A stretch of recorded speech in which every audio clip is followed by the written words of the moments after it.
Hey, what's going on, everyone? So a topic that I think a lot of people have a lot of difficulty understanding properly is the topic of our ego, and let's call it consciousness, awareness, enlightenment. There's so many words.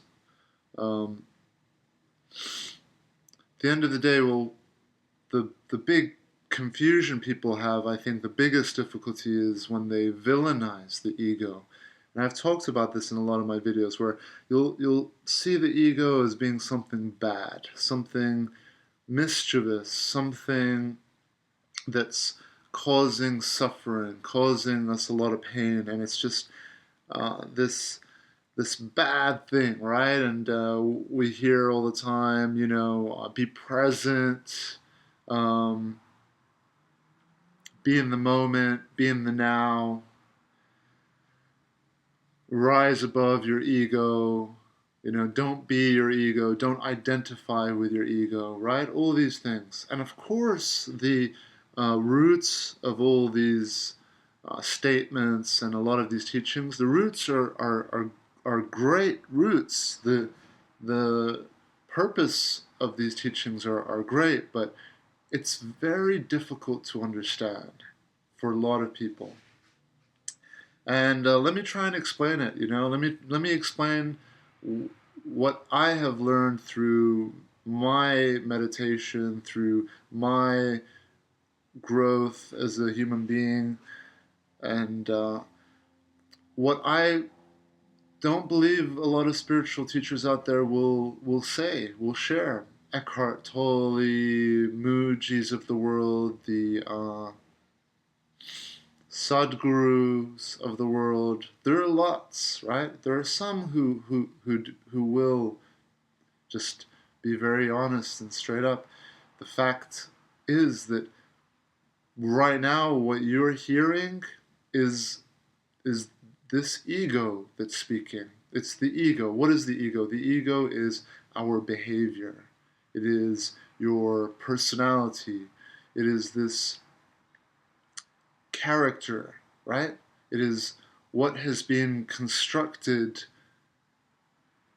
from birth, and I would even argue in the womb, and you could even argue before that. It's everything that's gone into creating your unique personality, the way that you behave, the way that you respond to things. And you don't just have one fixed ego and personality. No, it is constantly growing and adapting and evolving. Of course, it has some basic mechanics and basic foundations, and I believe that that's why you will find that most people don't actually ever really change, but they can evolve around those basic mechanics, those basic foundations. And we can improve, we can reduce the unhealthy, toxic behaviors and responses that we will, present, and we can increase the healthy responses, the ones that benefit us and the people around us and our environment. So we can reduce the parts of our personality, our character that hurt, and we can increase and strengthen the ones that the side of us that's good, that helps, that strengthens. Or another way that I heard this with was Matthew McConaughey, the actor. Just the other day, I was watching him. One of his speeches, and he described it as we have like a bad wolf and a good wolf inside all of us. And if you just feed the good wolf more and don't feed the bad wolf as much. It goes back to what I always talk about in my videos about attention, right? What you put your attention on grows more powerful. And so attention is similar to the food that you would give to the good or bad wolf. going back to um, our ego and what a lot of spiritual teachers don't share, don't say. I don't know why. I don't know if it's because they're maybe not aware, or it's just something that hasn't crossed into their path, into their realm. But Eckhart Tolle is speaking English. He's choosing a language. There's a selection, because I believe he also speaks German and other languages. So language is part of your ego. It's what's been learned. It's what's been conditioned. It's a big part of our behavior. The way we communicate, the way that I'm moving my hands right now, is different to how someone else will, another personality, another ego, another character will behave. The way that I behave, the sound of my voice, the words that I'm choosing, the pace at which I speak, the language that I'm choosing, the way I open my eyes wide like I am right now, or the way everything that you are seeing is has been constructed over years, hours, minutes of my existence, of this vessel's existence on this planet. And as I said, I would argue also from the moment when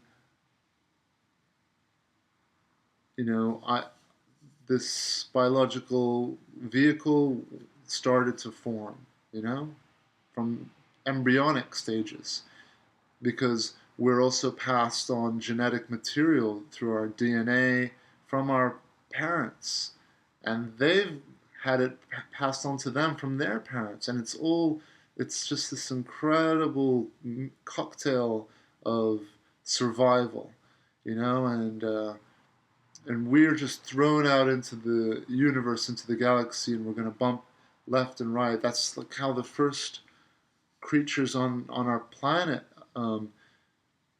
started off. Just a single-celled organism, just moving from one end of a pond to the other, and maybe one would go under the sun and it would shrivel and die, and then others would go off in another direction and be under the shade and survive, and you know find an environment where they'd be able to reproduce and turn into more than a single cell organism.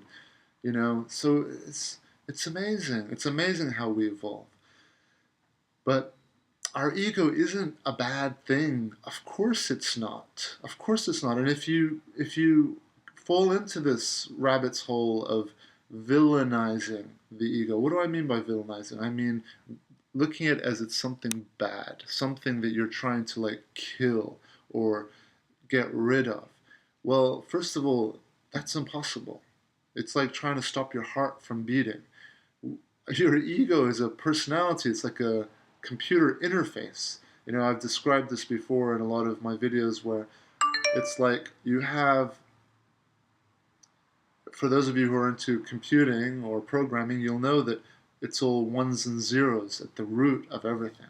But how are you going to use a computer if you've got to see the lady in red in the ones and zeros? If you guys are Matrix fans, you'll know that. But how are you supposed to operate technology, by learning the different patterns of ones and zeros? It's impossible. There's like hundreds and thousands of lines of code, and it's just not practical. So we have Mac OS, we have Windows, we have Android, whatever. We've got all these different operating systems, these interfaces that basically take something simple and just difficult to navigate, and it is an interface that allows us to do it easier.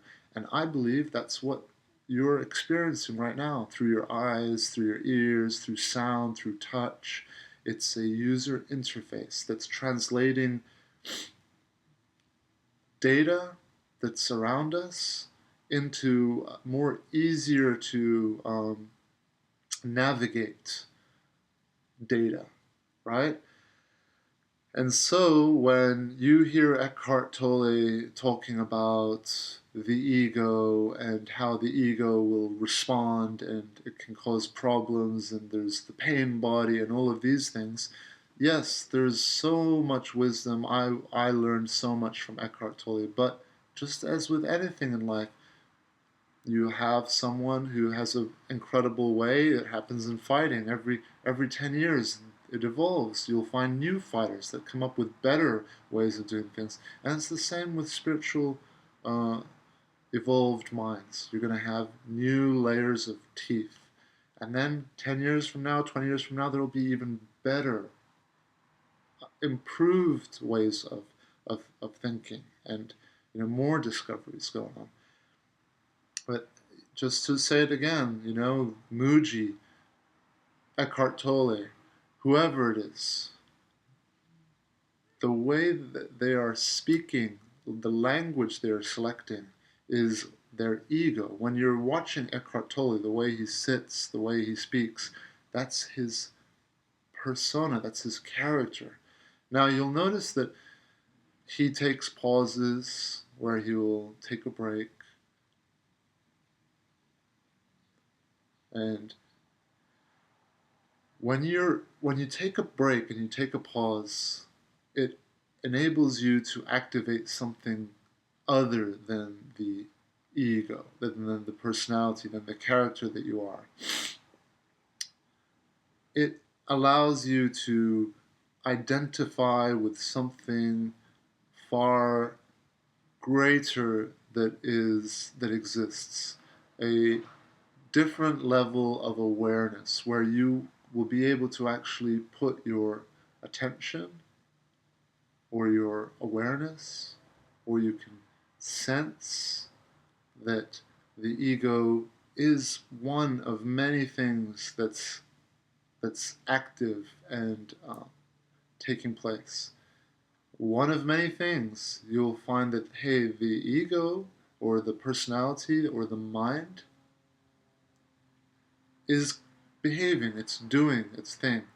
And then the heart is beating, the lungs are breathing, the ass is sitting, and awareness is also taking place. And then, yes, you'll find people that get really deep into it, that know what's watching the watcher, right? What's aware of the awareness. Now, you can go down that rabbit's hole if you so choose, but always remember, the most important thing I believe you should ask before pursuing anything like that is, does it serve you? Does it serve your life to get that deep into all of that? I can tell you that I spent many years down that rabbit's hole, and I still every now and again go down it just to further my growth. And you'll if you spend long enough time doing that, you'll realize that there's actually no need to do that, because at the end of the day, you are either in the realm of the ego, the mind, and that rabbit's hole can be in that realm. And a very simple way to just grow is play golf, dance, make music, perform live shows, do calligraphy, paint, draw, cook, do business, do mathematics, meditate, the ultimate of all, meditate. Because all those things, basically what you're doing is you are disidentifying from the mind. You are allowing all that conditioned behavior to just dance and to just be and just to behave. And you will take a back seat if you are able to get into the zone, if you are fighting, if you're dancing, if you're able to let go and just release it. As I mentioned in a couple of my videos, previous videos, I talked about Mariah Carey in the interview she had about, she would say, train, train, train, train, train, but then on the night of the show, free fall. Let it go. And that's what's great about Eckhart Tolle or these great speakers, that when they're speaking, that's their dance, that's their performance. That's when they are able to let go and get into the zone. And when a question arises from the audience, their response just comes out, right? Without too much thinking, without, when Eckhart, he takes a moment and he's silent, he's finding that, as he calls it, the present moment. He's finding that zone. He's getting into the zone where the response will just be released. And he has plenty of years of training, education, through his philosophy, through just counseling people, through talking to people, through his own life experiences. He has accumulated many of the answers. And that's great. That's a wise human being who, through his hardship, through his life experiences, has accumulated a lot of answers, right? Just like the, the, the, the Buddha was known as the Buddha of compassion, I believe. One of the Buddhas was known as the ocean of wisdom, was referred to. And that's all it is. There isn't just one Buddha, there isn't just one Jesus. There are thousands of enlightened, wise oceans of wisdom which are encapsulated in this vehicle, whatever this vehicle is, right? And we can all access that. We are all designed, we all have the potential to excel and to grow in whatever it is we so choose. Eckhart Tolle is an incredible person. He has helped so many people, but he's also confusing a lot of people.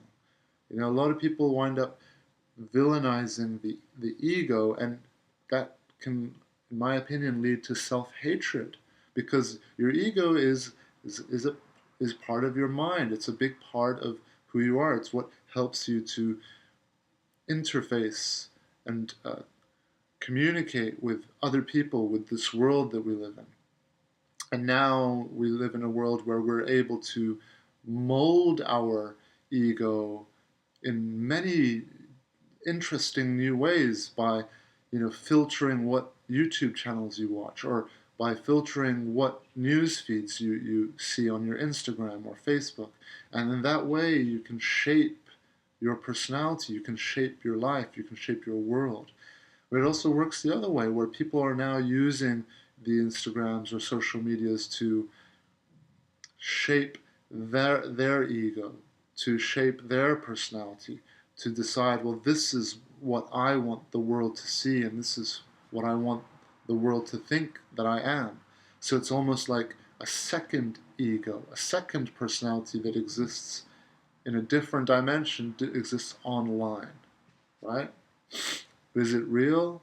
Well, what is real? Yes, you can argue that that virtual personality, that virtual ego, your second ego that exists online, has real consequences. People can make money through it. They can find relationships through it. They can hurt people through it. They can help people through it. So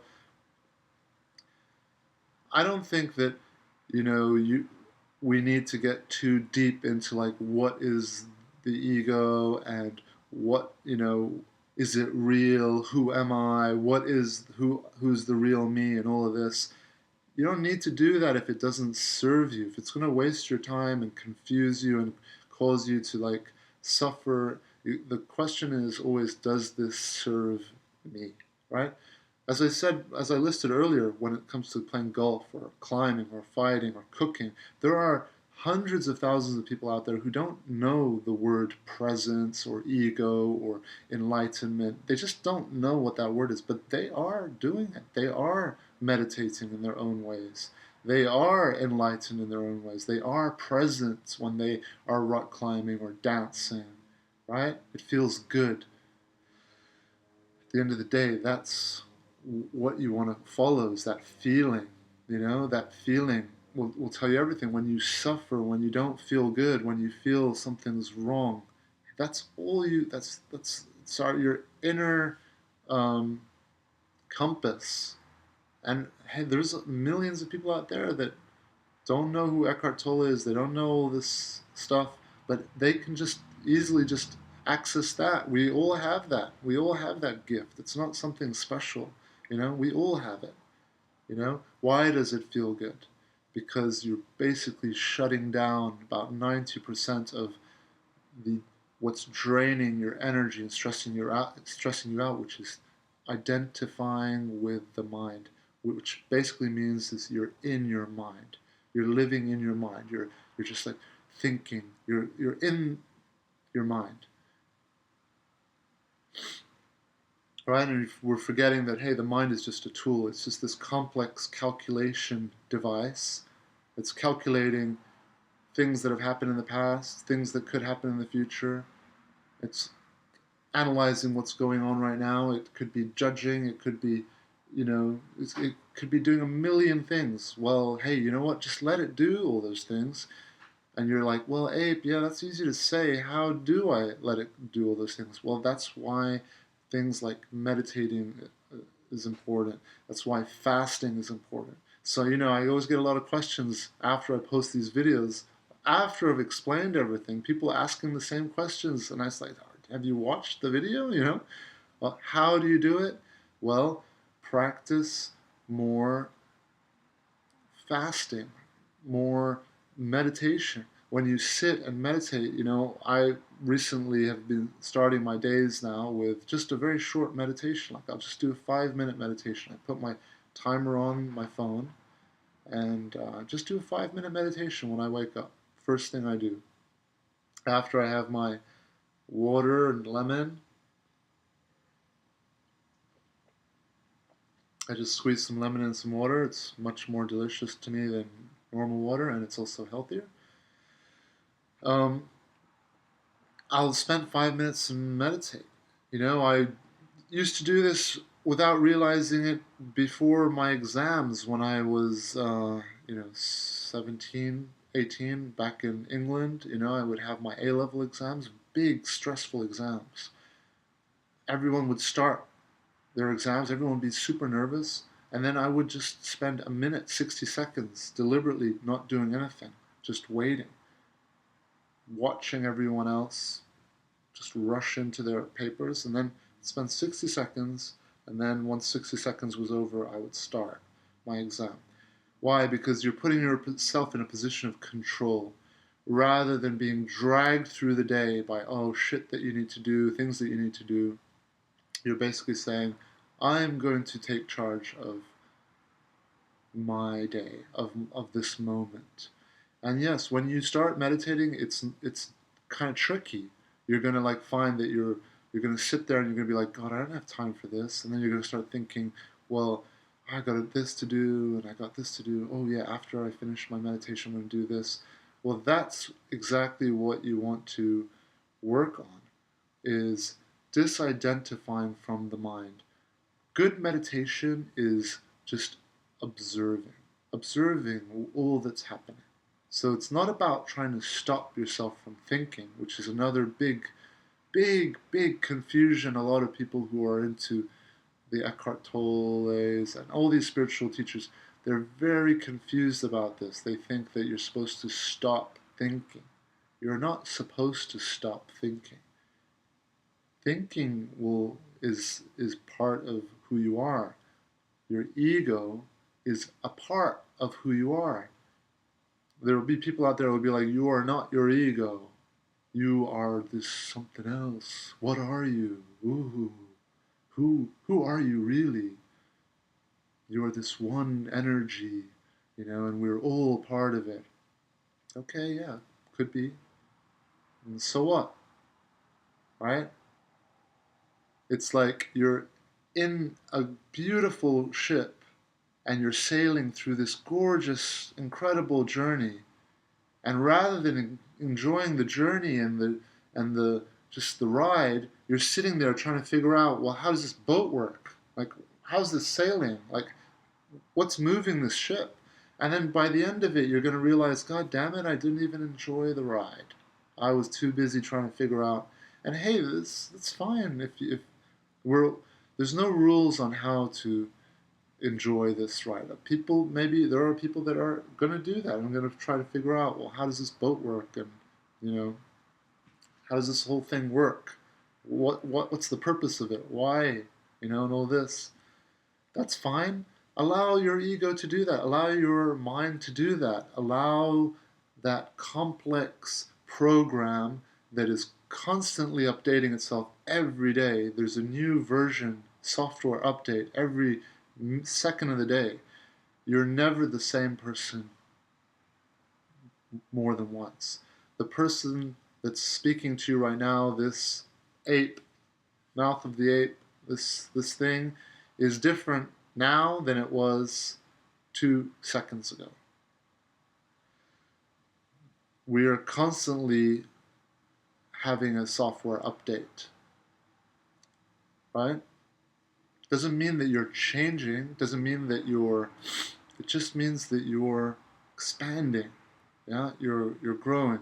And through this expansion and the benefits of being able to disidentify with your ego. What does that mean, to disidentify? It means that's what meditating is all about. Meditating is when you're able to observe, when you train yourself to observe the mind, observe the ego. When I have being on stage performing music, there's just moments where things will just happen and you're like, damn, I didn't even think of that, they just happened, I just did that. Or I'll be in a fight or a competition and I'll just have an out-of-body experience where I just respond. And fighters know this. Fighters are very aware of this, where they don't remember their fights sometimes because it's so overwhelming that it thrusts them out of the mind. And that's why I think people become obsessed with fighting, because it's very meditative, it's very spiritual. It's so intense that you just can't be in your head. You can't. It forces you into a state of meditation, forces you into a meditative state.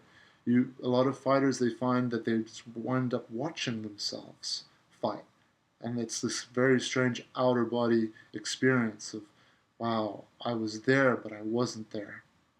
That's meditation. That's what you'll experience, if one of the many things you can experience if you're able to train yourself to meditate. Meditation isn't something special for just certain people. No, we can all, it's just like walking or riding a bike. Just if you train and you do it more and more, which no one does, but if you do it more and more, sit there, just the simple act of closing your eyes is shutting down probably around 30 to 40, maybe 50% of what's the energy that's being drained. Just closing your eyes and still being aware of the sounds, of your breathing, of thoughts that come and go. You realize that there's something greater than just thinking that's going on. But most of us, we're married to our thoughts. We're in that mind. A nice way that I heard it put was, when you meditate, it's kind of like you're in a hot air balloon and you're rising up and above a noisy, crowded city, and the city represents your busy mind. And hey, there's no need for you to stop the city. Just rise above it and then be that awareness. Identify yourself, train yourself to identify more as the awareness. Doesn't mean you have to completely, totally identify yourself as the awareness, which is another mistake or misleading thing that I believe, like the Eckhart Tolles of the world do, which is they mislead people into thinking you're supposed to be 100% present or 100% identifying yourself with the state of awareness. I don't believe that either. If you look at Eckhart Tolle, he's got these huge bags under his eyes. He's, you know, and I've heard him often refer to awareness as this heightened state of like, being aware of everything that's going on. I disagree. I don't think it's like that at all. I think it's actually the opposite. I prefer how Mooji described it. Mooji, which I know a lot of people have issues with him, and again, I think he's helped a lot of people, but he's also hurt and confused a lot of people, you know? And then these people become like godlike, like they're just people, They're just people. They're people, yeah, that have like been through a lot of difficulty and made something important in their life, and that is, how to use your mind, how to use not just your mind, but how to use this vehicle in the best way possible, right? In their own way. But another misleading thing that they will do is they will mislead people into thinking that, hey, you've got to be, present all the time. And going back to what I was saying earlier, what I like, a better description rather than this alert state of presence, is how Mooji described it as: find the state of effortlessness in you. That's a much more, well, at least it connected with me, and it will connect with a lot of people in a different way. But that makes a lot more sense to me, because I believe being present, being in that zone, it's actually not, it's the opposite of taking a lot of effort. It's just like flipping a switch. It's like you go from one way of experiencing and existing to another. It's just like switching your perspective and being able to turn into this, allow things to happen and just observe them and trust the moment, accept the moment, and an easy way to access that is through that, what he described as, find this state of effortlessness, and then just move closer to that state. Be aware, but no need to like worry, no need to control things. Just allow things, trust everything's going to be okay. That's why when you meditate, put yourself somewhere safe. It helps when you do it in bed. I do my 1 hour meditations in bed just before I sleep. They say that, and I believe it works for me, that one of the easiest times to meditate is between the waking world and sleep. So just before you go to bed, or just as you're waking up. Yeah, a lot of people have issues with like falling asleep when they meditate. No, you've got to stay conscious. That's the whole purpose of it. And you know what? There is some amazing experiences that you will have when you meditate, where you will be conscious but asleep, where your body will start sleeping but you will be awake. It's amazing. You can go look it up. It's one of my favorite things, one of my favorite states. It's so energizing when you get into that state. You'll start to giggle almost because your body falls asleep. You could even snore and just be awake. Some people, they call that, I can't remember what it is now, but it's like, when you can control your dreams. That's also something. I mean, it's basically learning how to master this, and all of this. So anyway, I hope this video helps. As you can probably tell, this is a topic that can go on and on and on. And, it's a relief for me sometimes to take a break from the breakup topics and all of that. But I have always thought that the divorce topic, anxiety, depression, but the breakup topic in general is a great way to enter this world. Why? Because, your ego is what has become mostly hurt. It's your thoughts. It's the thoughts that are creating the suffering. It's your ego that's thinking, oh, now I'm weak. Now I'm alone. Now I'm not as great as I was before because I don't have this girlfriend or a boyfriend. I don't have this job. I don't have, and it's just your ego. And how does your ego decide whether it's doing well or if it's a loser or if it's alone? How does it decide? By comparing, by expecting, by comparing itself to like what its environment is going on. Well, that person's successful and is doing all these things, and so that's what I should be. That's what success is. And it's not bad. It's just, you know, it's just that's what you're directing your attention on. So your ego is like, oh, okay, yeah, Donald Trump, okay, that's success, that's happiness. Yes, okay, let me try and be more like that, and then I'll be. And that's what hundreds of thousands of people are doing. They're being influenced by, what they think is successful because we're these incredible organisms that, we're here to evolve and to grow and to get better and to grow stronger, and we're like in this process of refinement. With every generation, we're becoming more refined, right? We're letting go of what we don't need, strengthening what we do. And at the end of the day, as I've started off years ago on this channel talking about attention, your attention is the most important thing of all. What are you putting your attention on? Are you putting it on, and people ask, I work with a lot of people and they're going through not an identity crisis, but they don't know who they are. And they're like, I don't know who I am, after my breakup, after my divorce. I don't know who I am anymore. I'm trying to figure out who I am. Hey, you are whatever you want to be. Do you think anyone out there knows who they are? We're always in a constant state of change and evolution.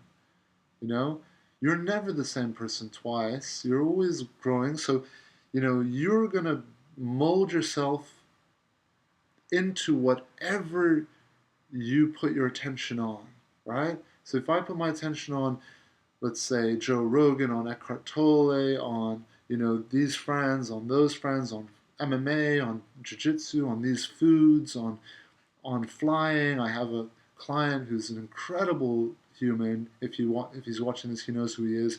Who's flying? He's taking flying lessons, and he's about to pass his test and get his flying license, his pilot license. What you put your attention on, whether it's people, TV shows, books, that's gonna mold you, right? So if you're reading books where people are cynical or negative or whatever, it's gonna affect you. It's gonna mold you. It's gonna mold your personality, right? And that's part of who you are, a big part of who you are. It's how you behave. You can be aware and sit in that awareness, but your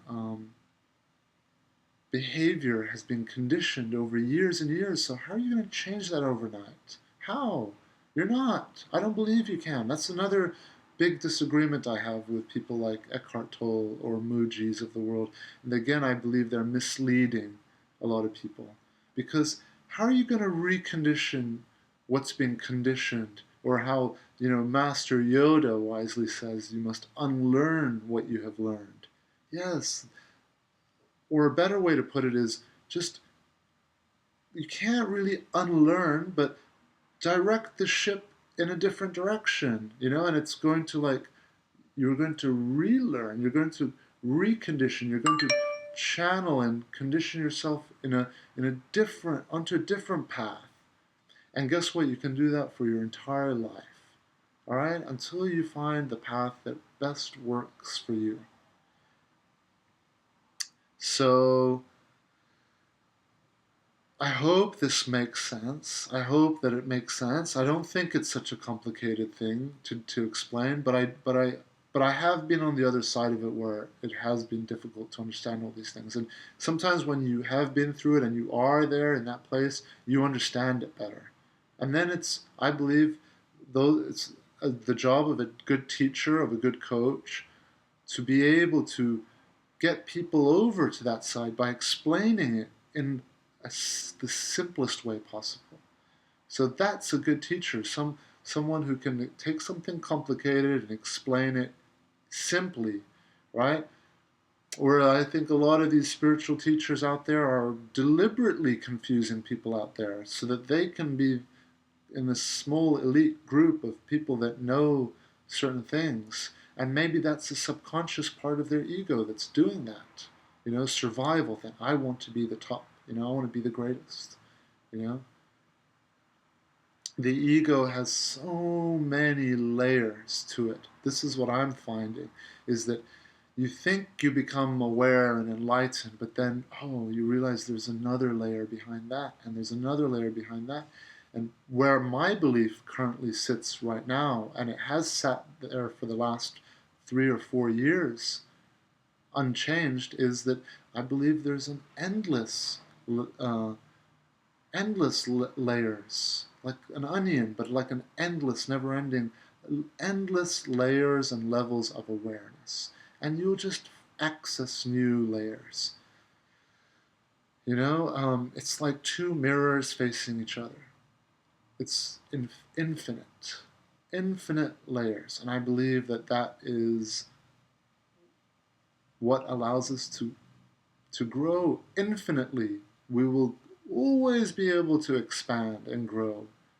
Always. There won't be an end to how aware we can be, and there isn't a switch of, now I'm enlightened and I wasn't enlightened before. No. It's just I'm more enlightened now, and tomorrow I could be more enlightened. And after that I can be more aware, more enlightened. Whatever word you want to use, conscious, aware, enlightened, present, you know? So the final thing, this video can go on for a very long time, but the final thing, I just want to wrap it up, where I believe a lot of spiritual teachers are misleading, confusing people, getting people chasing their tails more than actually just growing. At the end of the day, you're going to grow anyway. Suffering is the greatest teacher of all. Suffering is the greatest teacher of all. Greater than Eckhart Tolle, greater than anything I can share with you, is your own suffering. Because it's what's going to help move you from, like the cell I talked about earlier that found the sun and shriveled up and burned. That's suffering. That's, a cell in a pond millions, billions of years ago that would move under the sun and feel, I'm suffering, I got to move this way, So suffering is our greatest teacher. But the last thing that I will talk about, where I believe they have created a lot of confusion, unnecessary confusion, is where by being present, it will solve all your problems. No, because coming into presence, coming into the zone, where I talked about fighters, it's such an intense sport that they can't think. You can't think of all that. You just come out of your thinking. You disidentify with the thinking mind, and you just are in the moment. Or like Mariah Carey said, train, but then free fall. When she's performing, she's not thinking, she's releasing. She's just doing. And if she's fortunate enough to be able to observe it, she'll be in that meditative state. You can do anything meditatively. You can live your life in a meditative state. You can go to the grocery store and observe the way you interact with people. But yes, the final thing where I would say that it has caused a lot of confusion, people like Eckhart, or Mooji, they'll say, be present, right? Well, hey, if you're being present, that's great, and that's wonderful. If you're entering that zone, yes, it's wonderful, and there's a lot of growth and power and strength that will come from that, and progress. But don't think that that's going to really have drastic effects on your personality, on your operating system, on your ego, on your behavior. That needs reconditioning. That needs attention so that it will transform and become better. And how do you reshape that? There are millions of ways in which you can do that. But at the end of it, the simplest way is, what are you putting your attention on? That's how you're going to shape that personality. That's how you're going to shape your behavior. And is it going to happen overnight? Is it going to happen in a week? Yeah, for some people, they can suddenly have an awakening, and, you know, they'll be like, God, I'm not going to do that anymore. And then they will just change. But for the vast majority of us, including myself, it takes time. It takes reconditioning. It takes practice. It takes, if I have anxiety, social anxiety, if I'm afraid to interact with people, or if I'm afraid to do certain things, or if I respond with anger because that's been my behavior for so many years, it's become a conditioned habit. You know, how do I change that? How do I adapt that? Well, by being present. Well, okay, being present is great, but then, hey, that personality is still there. It's been constructed over, the last 20, 10, 3, 4, 5 years. So that needs attention. It needs to be shaped, just like your body, how you would train it or feed it better foods, right? That's how your body will transform. And hey, you don't have to do it overnight. Do it slowly. You don't have to become healthy overnight, go to the gym suddenly, and then you're get depressed a week later because you realize, oh, I can't do this. Nobody can do it in a week. Do it a little by little. Do one push-up a day.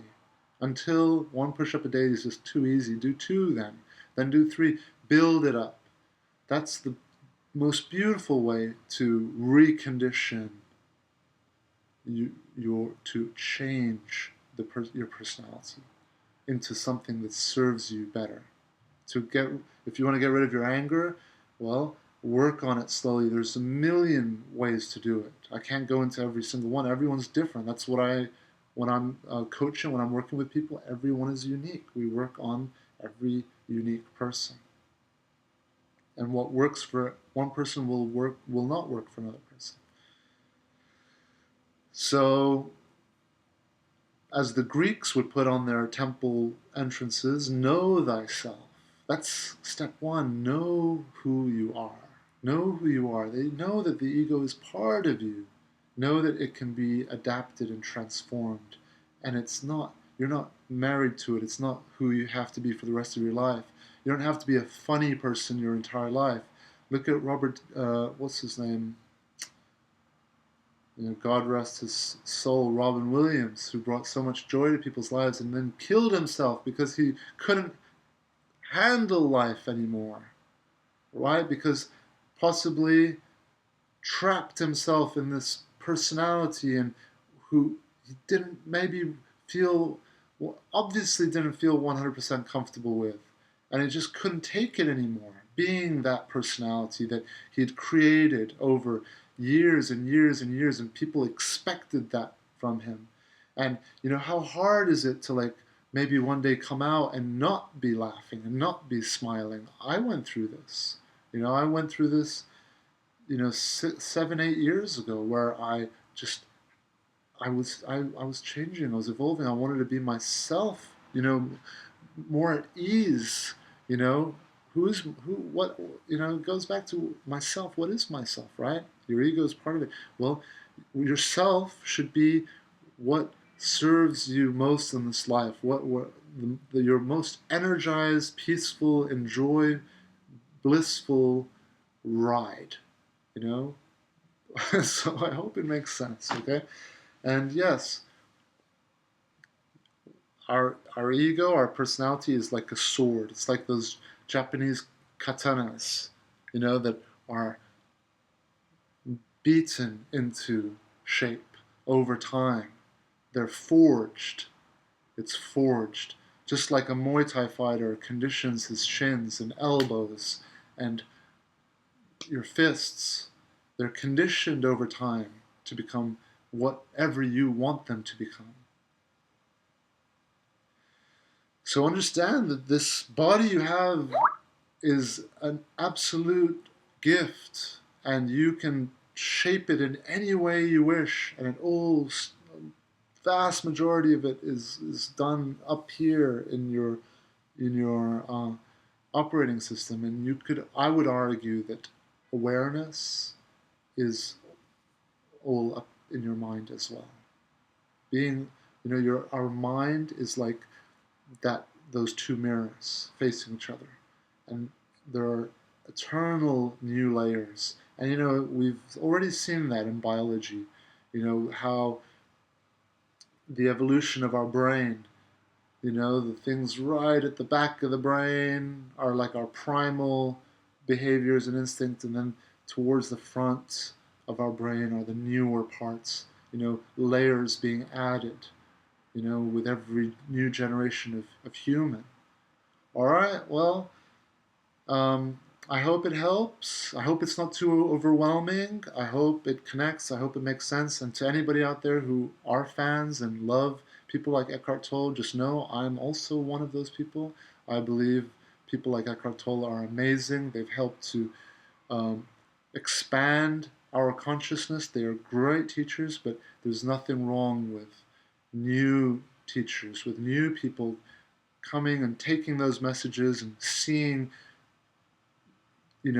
areas where there can be improvement and offering those areas and then throwing them out into the world, into the pool, and they've worked for me, they've worked for a lot of people. And anyway, thanks for tuning in, thanks for watching if you've made it this far.